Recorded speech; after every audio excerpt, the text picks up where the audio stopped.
I married Richard because he was everything I thought I needed.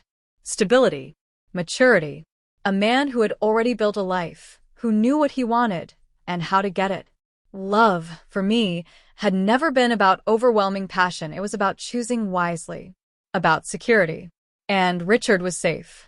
He was the kind of man who could turn chaos into order, who made the world feel predictable, that I thought I was making the right decisions, but looking back, I wonder if I ever had a choice. Richard had a son from his first marriage, Caleb. He was 17 when I met him, a quiet, observant boy who didn't say much but saw everything. Our introduction was polite but distant. He didn't make it hard for me to exist in his home, but he didn't make it easy either. He simply watched. Not in an unfriendly way, but in a way that made me feel like I was being studied. At first, I ignored it. I told myself it was normal. I was new and he was adjusting. That's all it was. But small things began to stand out. The way his gaze would linger just a second too long. The way he always seemed to be near, even when I hadn't noticed him come into the room. The way his presence felt heavier than it should have, like it was taking up more space than his body allowed. It was subtle at first. So subtle I convinced myself I was imagining it. But then, moments began stacking on top of each other, building into something I couldn't ignore. The brief touches, his hand brushing against mine when I reached for something, the pressure of his palm at the small of my back when he moved past me in the kitchen. Accidental, I told myself. Meaningless. But they lingered in my mind long after they happened, and I never spoke to Richard about it. I don't know why. Maybe because there was nothing to say, nothing obvious enough to bring up, without sounding ridiculous. Maybe because I didn't want to admit that I was starting to notice Caleb as much as he seemed to notice me. I was careful, at first, to avoid being alone with him. If Richard wasn't in the house, I made sure to keep my distance. Not because I thought anything would happen, but because I didn't trust the way I felt when he was too close. And then one night, Richard left on a business trip, and everything changed. I remember the feeling of the house without him there.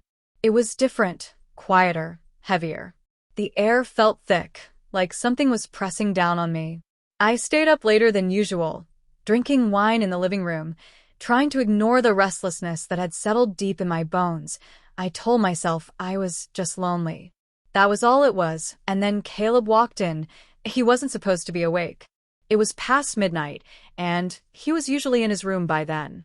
But there he was, leaning against the doorway, watching me. His hair was damp, like he had just taken a shower, and he was dressed casually, sweatpants, a t-shirt that clung to the sharp lines of his shoulders. He didn't say anything at first. He just stood there, his gaze unreadable. The air shifted, and it was subtle, but I felt it immediately when he finally sat down across from me. I expected him to turn on the TV, to look at his phone, to do something other than sit there and hold my gaze. But he didn't. He just watched me. I should have left the room. I should have gone upstairs, gone to bed, ended whatever was happening before it could begin, but I didn't. I stayed. We talked, though I barely remember what was said. The conversation itself didn't matter. What mattered was the space between the words. The way his eyes didn't leave mine. The way I felt something shift inside me, something dangerous, something I should have shut down the moment I felt it. Did I finish my wine too quickly? When I stood to put my glass in the sink, Caleb stood too.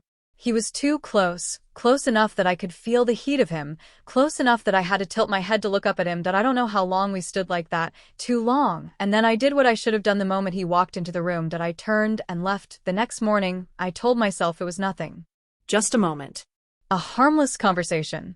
I convinced myself that if I ignored it, it would fade, but it didn't, because the next time I saw him, something between us had changed, and the worst part, I think I wanted it to. I tried to keep my distance.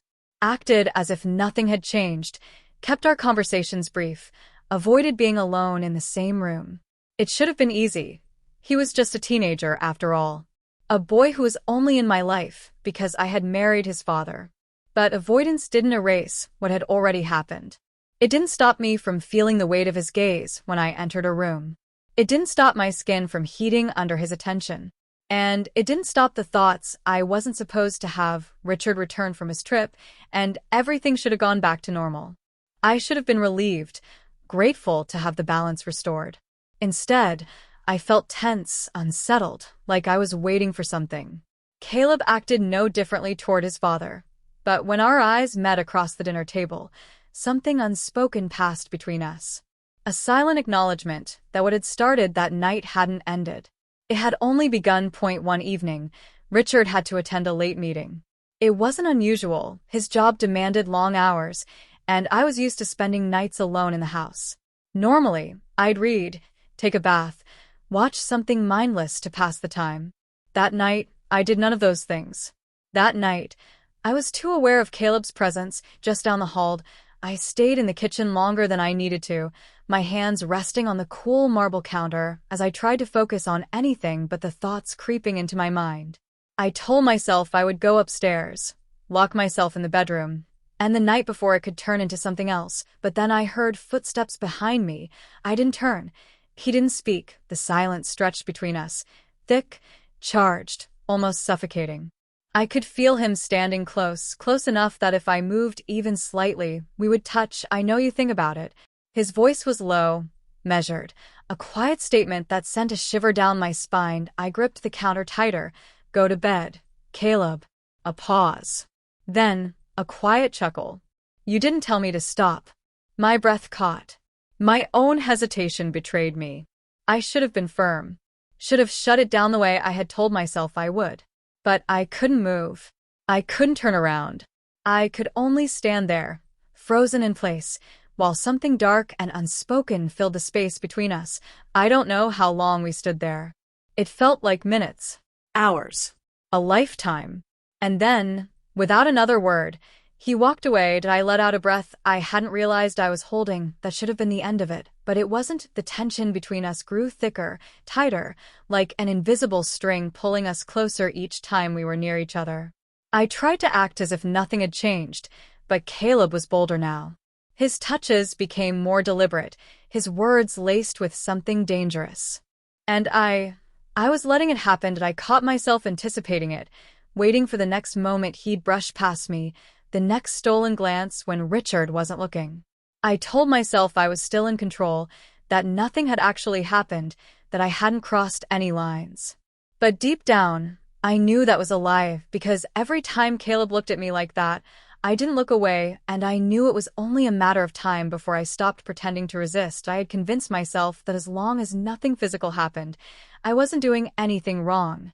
That letting Caleb look at me that way, letting him test the boundaries, letting my own thoughts drift to places they shouldn't, none of it mattered as long as I never acted on it. But deep down, I knew I was playing a dangerous game. I knew I had already crossed the line. Even if I hadn't touched it yet, Richard had to leave for another trip. A full week this time. When he told me, I nodded, smiled, kissed him goodbye like any loyal wife would. But my heart was racing, my skin prickling with something that felt too much like anticipation. I spent the first night locked in my room, refusing to let myself acknowledge how aware I was of the fact that Caleb and I were alone in the house again. By the second night, I had stopped pretending. It was after midnight when I went downstairs. I wasn't looking for him, but I wasn't avoiding him either. The house was dimly lit, the only glow coming from the kitchen where the refrigerator door was open. Caleb stood in front of it, shirtless, a glass of water in his hand. He turned his head slightly when he heard me, but he didn't move away. You're up late, he said, voice low, casual, like he wasn't watching me in that same way, like he wasn't seeing right through me. So are you? The corner of his mouth lifted, and he closed the fridge door, leaning back against it as he took a slow sip from his glass. He didn't break eye contact for a moment. Neither of us spoke. The air between us was heavy, thick with everything that had gone unsaid. It would have been so easy to turn around, to walk away, to pretend this wasn't happening, but I didn't. Instead, I stepped closer. It was small, barely a movement, but it was enough. Enough for him to know that I wasn't stopping this. Enough for me to realize that I had already decided how this night was going to end. The next morning, I stayed in bed longer than usual. My body ached in ways that had nothing to do with age. I stared at the ceiling, my mind a blur of thoughts I wasn't ready to process.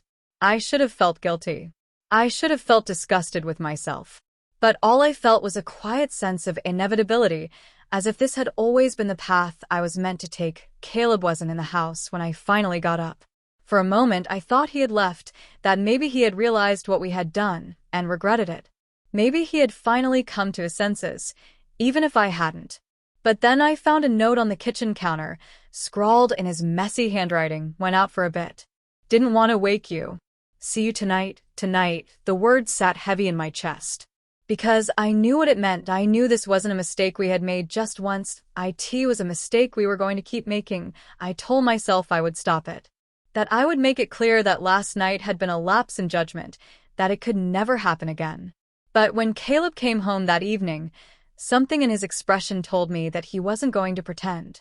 He wasn't going to let me run from this. He moved around the house, as if he belonged there more than I did. There was a confidence in him now, something unspoken but undeniable. It was in the way he stood too close when he passed me in the hallway. In the way his fingers brushed mine when he handed me a plate at dinner. In the way he didn't look away when Richard called, his voice casual as he asked when his father would be back. I wanted to blame him for it. I wanted to believe that he was the one pushing this, that I was still just a bystander to my own destruction. But the truth was, I wasn't resisting anymore, and he knew it. I went to bed early that night, locking the door behind me. But I didn't sleep. I lay awake, staring at the ceiling, my pulse loud in my ears. I thought about his hands on me, about the way he had looked at me when I told him to go to bed the night before. I thought about what would happen if I didn't stop this.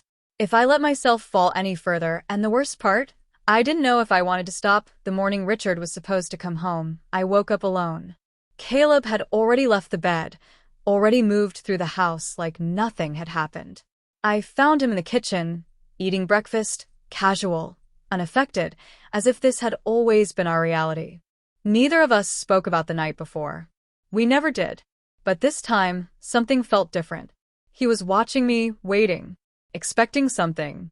I poured myself a cup of coffee, my hands steady, my face composed. I told myself this was the end.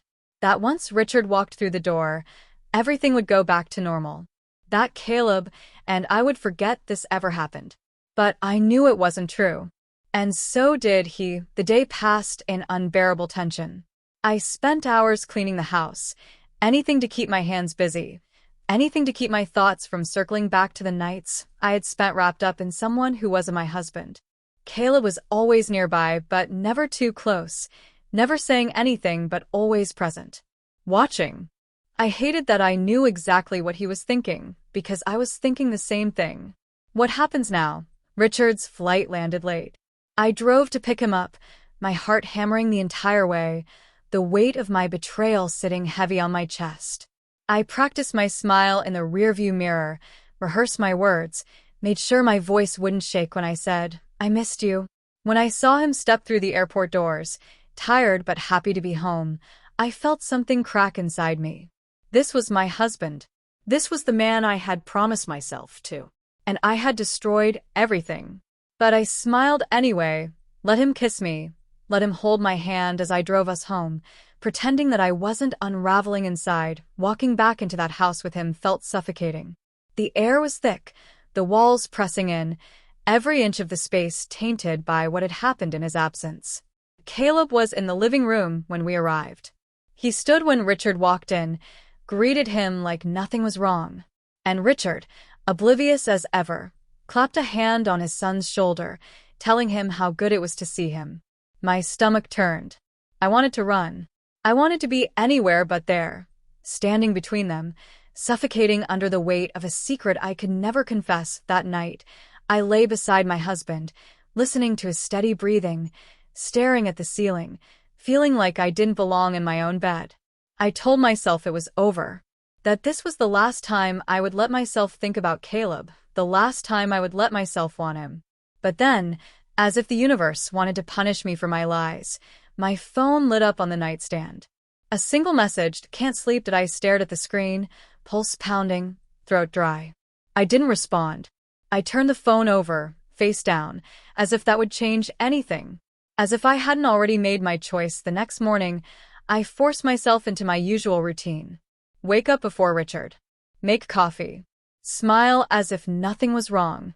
I kissed him when he came downstairs, let him wrap his arms around me like a husband should. And all the while, I felt Caleb's presence in the background, lingering, watching, waiting. It was unbearable. I thought having Richard home would make things easier, but instead, it made everything worse. The tension was suffocating, pressing in from all sides, threatening to strangle me. I couldn't look at Caleb without feeling the weight of Richard's presence nearby. Couldn't sit across from him at dinner without remembering the way his hands had felt on me. Couldn't breathe without the fear of being caught creeping into my chest, but Caleb wasn't afraid. He was bold now, confident in a way that made my skin burn. He would brush past me in the hallway, let his fingers trail against my wrist for just a second too long. He would hold my gaze across the table, smirking when I looked away first. He would stand too close when Richard wasn't looking, his breath warm against my neck as he whispered, "I know you think about it." I hated him for it. I hated myself more that I tried to convince myself it was only in my head, that he wasn't actually pushing things further, that I was the only one spiraling. But then, one evening, Richard got called away for a last-minute meeting. He sighed, annoyed, told me he'd be home late, kissed my cheek and grabbed his keys, and the moment the front door closed behind him, Caleb spoke. "So, are we just gonna keep pretending?" My stomach twisted. Pretending what? He leaned against the counter, arms crossed, watching me with that same infuriating confidence. That nothing happened. That nothing is still happening. I turned away. We're not talking about this. You're right. We're not talking at all. He moved closer, his voice low, smooth, so full of certainty that it made my knees weak. I don't regret it. I closed my eyes, do you? I couldn't answer, because we both knew the truth. I avoided Caleb for days after that conversation, throwing myself into my marriage with desperate determination. I kissed Richard more, touched him more, forced laughter at his jokes, played the role of a devoted wife, as if pretending hard enough could erase the truth. I told myself that if I ignored Caleb, if I refused to let his words sink in, everything would go back to the way it was. But nothing about this was reversible. I could feel it in the way he looked at me when Richard wasn't watching, in the tension that filled the air whenever we were alone in the same room. He had planted something inside me, something that wouldn't die no matter how much I tried to suffocate it. Richard left for another trip. Only a few days this time. When he kissed me goodbye, I gripped the back of his jacket, as if holding him there could save me from myself. He smiled, told me he'd call when he landed, and then he was gone. I stood at the front door long after his car disappeared down the street, my heart pounding as I listened to the silence behind me. I knew Caleb was in the house. I could feel him before I even turned around. I walked away without looking at him, pretending I hadn't noticed, pretending I could pretend forever. I locked myself in my bedroom that night, staring at the ceiling, my thoughts spiraling, my pulse loud in my ears. But then, long after the house had gone still, my phone lit up on the nightstand. Opened the door. I stared at the message, my hands trembling, my breath coming in shallow gasps. I should have ignored it. I should have shut off my phone, pulled the blanket over my head, forced myself to sleep. But I didn't. I got up. I unlocked the door. And I let him in. It wasn't a decision. It was surrender. His presence filled the room before he even stepped inside, a silent command I couldn't disobey. He crossed the threshold slowly, closing the door softly behind him. His eyes never left mine. There were no words. None were needed. The air between us was thick with anticipation, with an understanding that this moment had been inevitable from the start. He moved closer, each step deliberate, slow, drawing out the tension until I thought I might shatter from it. My back hit the wall softly, and still I didn't move, didn't push him away, didn't stop him. His hand found my waist, fingers pressing firmly, possessively, as if laying claim. I should have fought it. I should have pushed him away, told him to leave, locked the door behind him. But instead, I leaned into his touch, letting his warmth seep into my skin, letting myself drown in the forbidden thrill that came with every heartbeat that thundered between us. His breath was warm against my neck, sending shivers down my spine, igniting a fire in my veins that I couldn't extinguish even if I wanted to. My hands moved of their own accord, sliding up his chest, feeling the rapid rise and fall that matched my own frantic breathing. This was madness. Complete and utter madness. But in that moment, I didn't care. I didn't care about the consequences, about the betrayal, about the inevitable fallout. I cared only about the way he made me feel, alive, wanted, reckless. Our lips met, and the world fell away. There was no Richard, no guilt, no future beyond this room.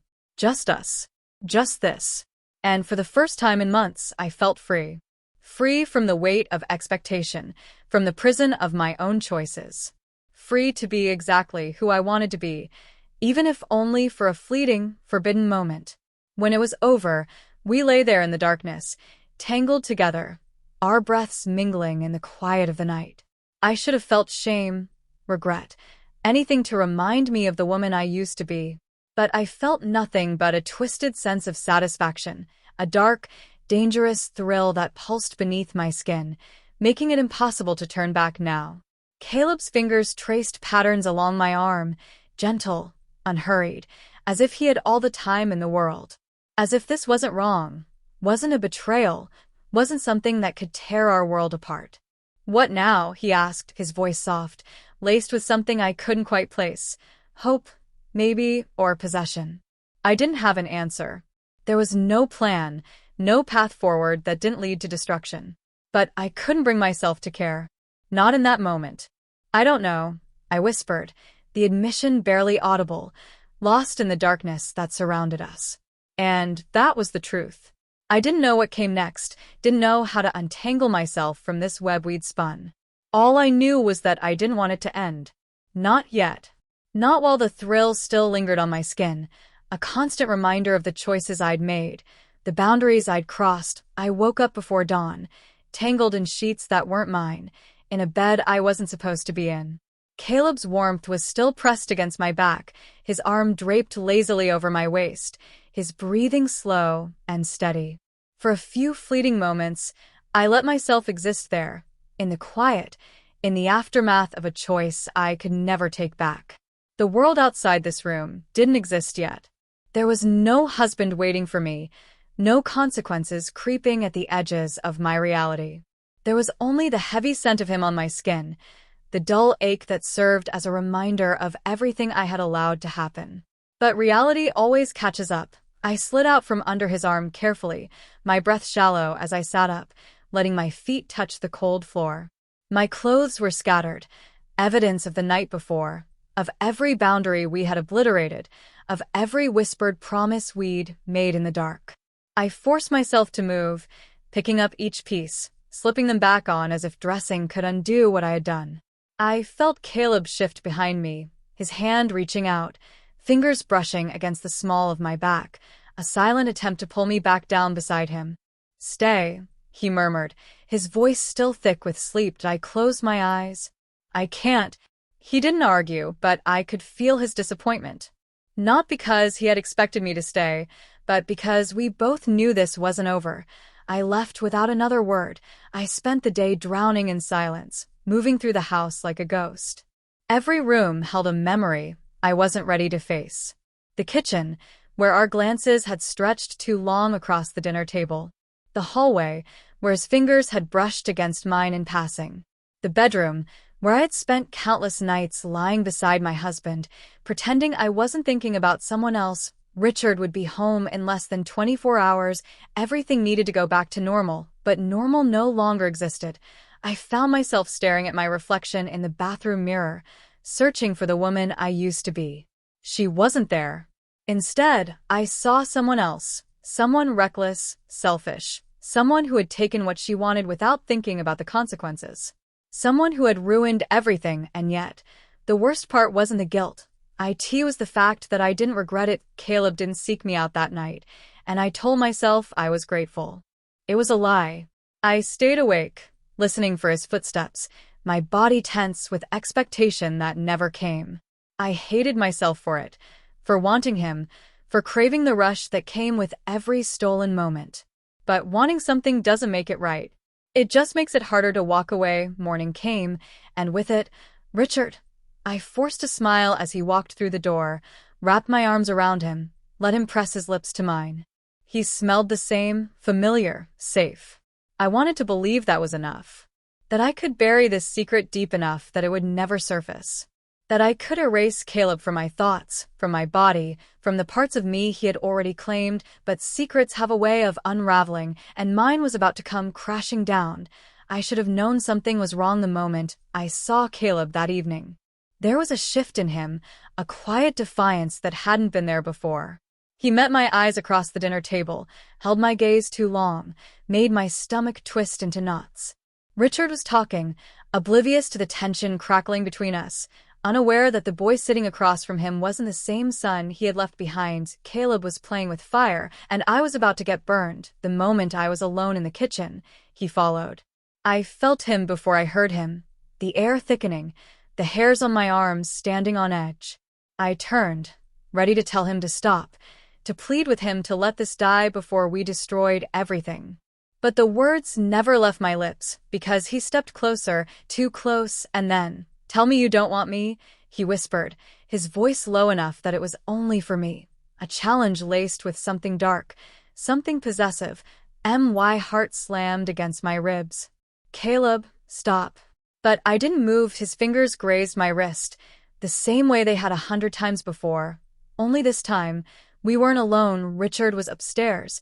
My husband, the reality of what we had done came crashing down, drowning me in a suffocating wave of guilt, of fear, of something else I didn't want to name. I pulled away, shaking my head, stepping back until the counter was pressing into my spine. "This has to end." His jaw clenched. "Is that what you really want?" Yes and no, I didn't answer, and that was the biggest mistake I could have made because I saw it then, the moment the decision settled in his mind, the moment he realized he had all the power now, and he wasn't going to let me go. Dinner was unbearable. I was hyper-aware of every movement, every breath, every glance Caleb threw my way. He was pushing me to the edge, testing me, seeing how far he could go before I broke. Richard, still oblivious, talked about his trip, about work, about things that didn't matter. My hands trembled as I reached for my glass of wine, my fingers barely steady enough to hold it then. "So, how was your week?" Caleb's voice was smooth, calculated, his eyes locked on mine. I froze. Richard looked up, unaware of the game unfolding in front of him. "Yeah, how was it? You and Caleb get along okay?" My blood turned to ice. Caleb smirked, and in that moment, I knew this wasn't over, not even close.